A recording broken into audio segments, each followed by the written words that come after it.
नमस्कार। मेरे सामने यहाँ पर 37 वर्षीय व्यक्ति हैं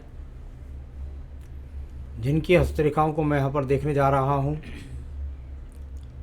किस किस प्रकार की गतिविधियाँ आपकी उंगलियों पर हैं, आपके पर्वतों पर हैं, आपकी रेखाओं में है, इन सब को मैं क्रम से बताऊँगा और अंत में आपके सवालों के जवाब। यहाँ अगर बात करता हूँ सबसे पहले आपकी सबसे छोटी कनिष्ठा उंगली के बारे में, तो वह सूर्य की उंगली के प्रथम पर्व तक नहीं पहुँची इसकी लंबाई।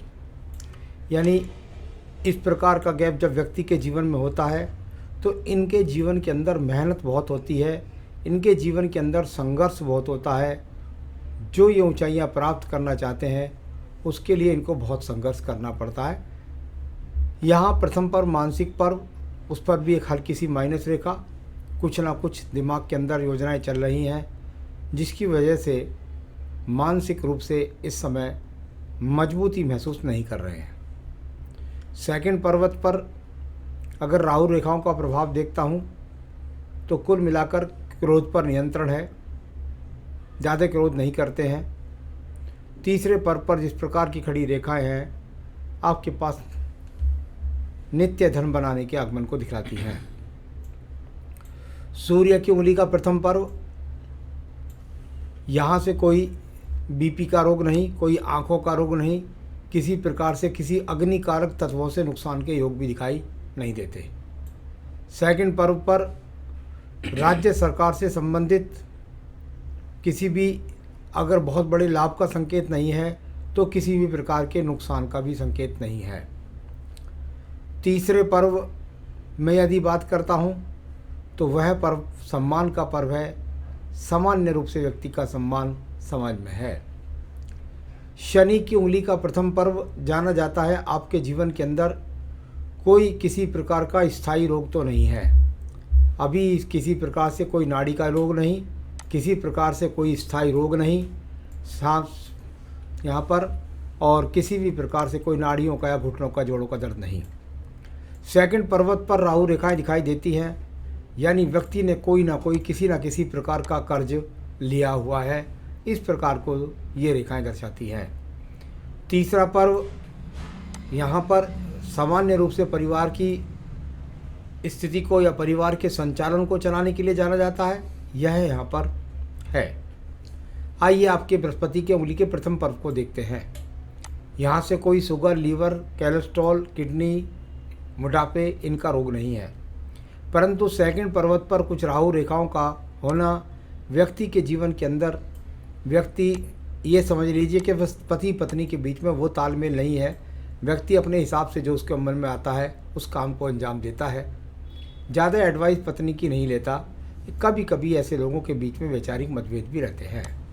तीसरे पर्व की यदि बात करता हूँ तो संतान से संबंधित उनके शिक्षा के बारे में या किसी भी बारे में यहाँ चिंता की रेखाएं दिखाई पड़ती हैं।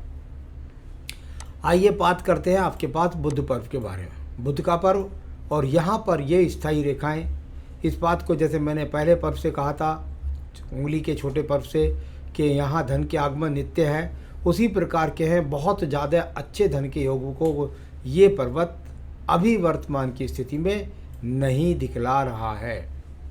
यहाँ बात करता हूँ एक छोटे से ट्रायंगल्स को बनाने के बाद में चलने वाली आपकी इस रेखा के बारे में, और इसको विभाजित करने वाली एक रेखा है, उसका भी फल बताऊँगा बाद में। ये वो रेखा है, यदि व्यक्ति चाहे तो नौकरी कर सकता है।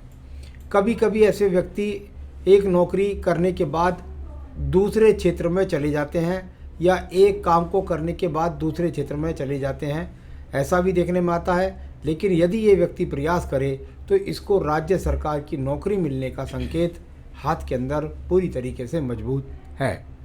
तो ये इस तरह का यहाँ पर इस पर्व का फल है।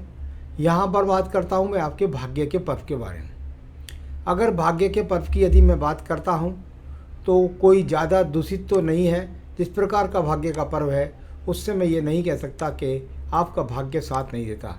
कर्म रूपी पर्व के रूप में ये भाग्य पर्व संतुलित रूप में चल रहा है, बहुत अच्छा नहीं, लेकिन बहुत खराब भी भाग्य यहाँ पर नहीं है। तो इस तरह से भाग्य का पर्व यहाँ लगभग अनुकूल स्थिति में ही है। आइए बात करते हैं आपके बाद आपकी यहाँ बृहस्पति के पर्व के बारे में। बृहस्पति पर्व को ऊपर की तरफ देखने वाली रेखाएं, व्यक्ति पूजा पाठ करता है, व्यक्ति दान पुण्य में भी करता है, व्यक्ति ऐसे कभी कभी धर्म के कार्यों में बहुत बड़ा ट्रस्ट बना देते हैं, कभी कभी मंदिर तक बना देते हैं।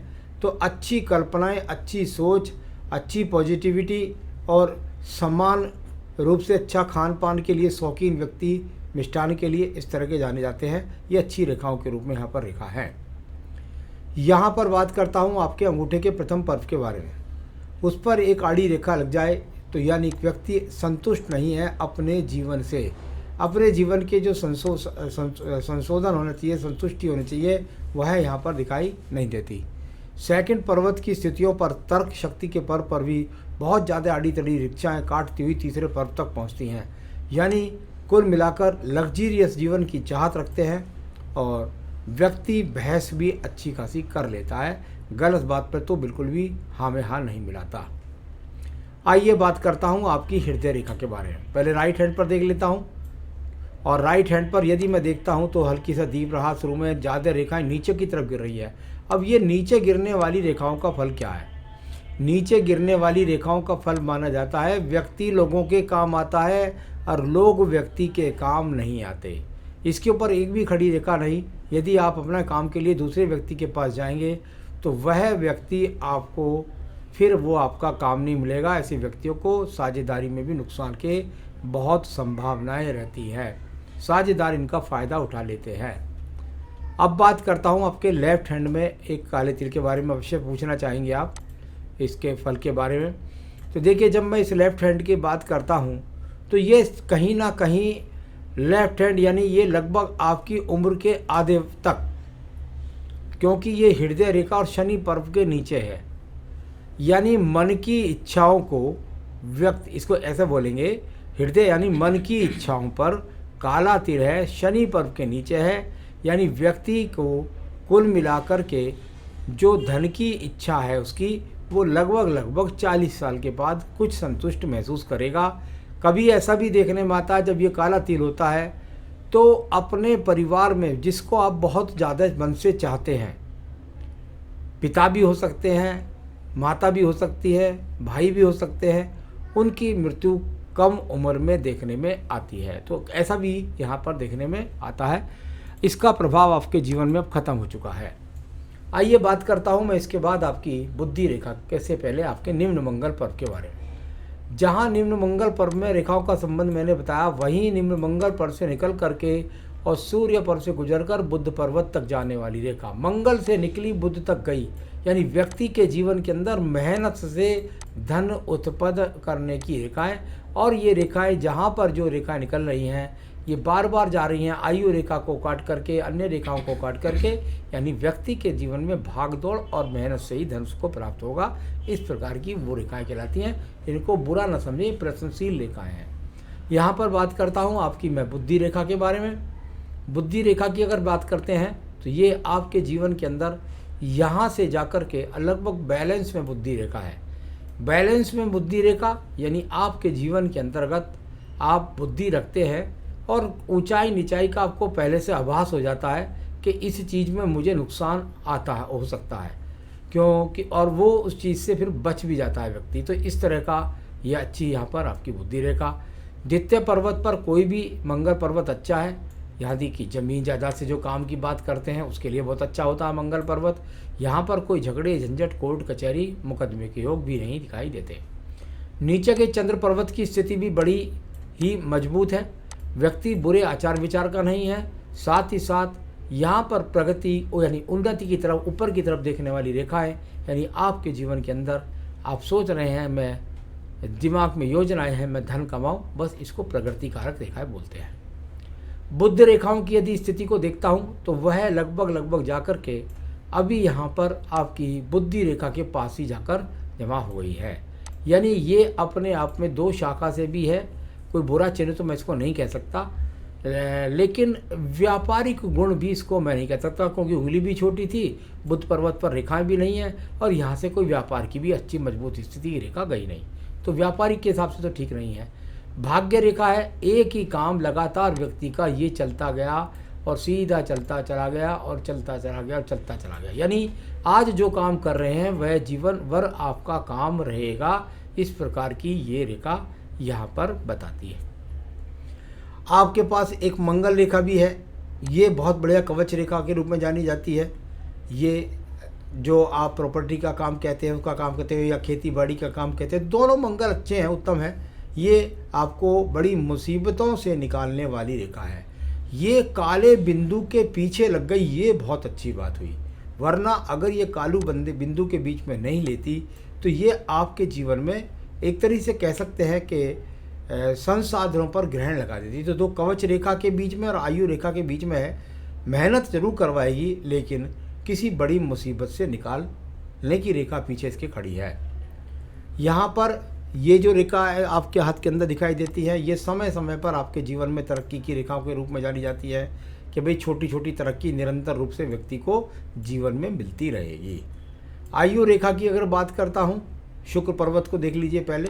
शुक्र पर्वत संसाधनों का पर आयु रेखा को नहीं काट रहा है। सामान्य रूप से जो व्यक्ति के पास संसाधन है वो यहाँ पर सभी मौजूद हैं। आपकी आयु रेखा है वो भी जीवन के अंत समय में जाकर किसी मछली के से चिन्ह के साथ प्रभावित दिखाई देती है, यानी इसको हम जोड़ रेखा बोल देते हैं, जो नीचे से आके जुड़े उनको जोड़ रेखा बोल दीजिए। ये मछली का सा चिन्ह यहाँ केतु पर्वत के पास में मिलने का प्रयास, जिस तरीके से यहाँ लगता है आपको देखने में, मछली का चिन्ह नहीं है, इसका मतलब होता है पैतृक संपत्ति का सहयोग। तो क्योंकि पितृ रेखा होती है, पैतृक पक्ष रेखा होती है, आयु रेखा होती है, तो वे संपत्ति का, पैतृक संपत्ति का सहयोग। तो ये इस तरीके से यहाँ पर सब, और आयु रेखा लगभग आपकी बैठती है यहाँ पर 84-85 वर्ष के आसपास। तो यहाँ पर सभी रेखाओं को पढ़ने का तरीका मैंने बताया।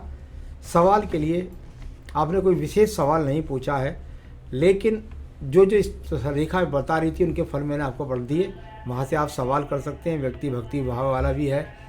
और मुझे ज़मीन खरीदने और बेचने में लाभ होगा कि नहीं?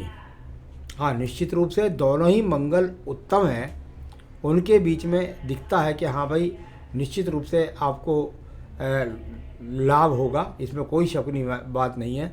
जो मंगल के कार्य करने वाले लोग होते हैं, जैसे आप चाहें तो बदरपुर रोडी सीमेंट बेचने लग जाएं, या आप खेती से प्रोडक्शन होने वाली चीज़ें बेचने लग जाएं, या खेती से उत्पादन करें, तो ये सब चीज़ों का लाभ यहाँ पर है। उसमें ज़मीन लेन देन भी आती है, वो भी मंगल का काम ही होता है। ऐसे व्यक्ति मिलिट्री में भी चले जाते हैं। तो ये सब चीज़ें यहाँ से और मैंने आपको बताई। तो बस खेती पर धंधे का में आपको लाभ मिलेगा, आप करते रहिएगा। मेहनत काफ़ी है आपके जीवन में, इसमें कोई भी शक नहीं है। बहुत सारी रेखाओं ने बताया आपके जीवन में सब कुछ ढंग से सही तरीके से चलता रहे, बस इसके लिए मैं आपको ज़रूर कहना चाहूँगा, कोई रतन की तो आपको आवश्यकता नहीं है, लेकिन आप दो पूजा ज़्यादा से ज़्यादा अपने जीवन में जोड़ करके रखें। एक तो आप संकट नाशन गणेश स्रोत का पाठ करते रहें, और साथ में हनुमान जी की जो पूजा है, हनुमान जी से संबंधित जो प्रसाद हैं मंगलवार के, वो भी करते रहें, पूजा पाठ भी करते रहें, बजरंग बाण पढ़ें, हनुमान चालीसा, हनुमान अष्टक जो बढ़ सके करिए। फिर उससे आपके जो मंगल वाला काम है वो फलित भी होता रहेगा। नमस्कार।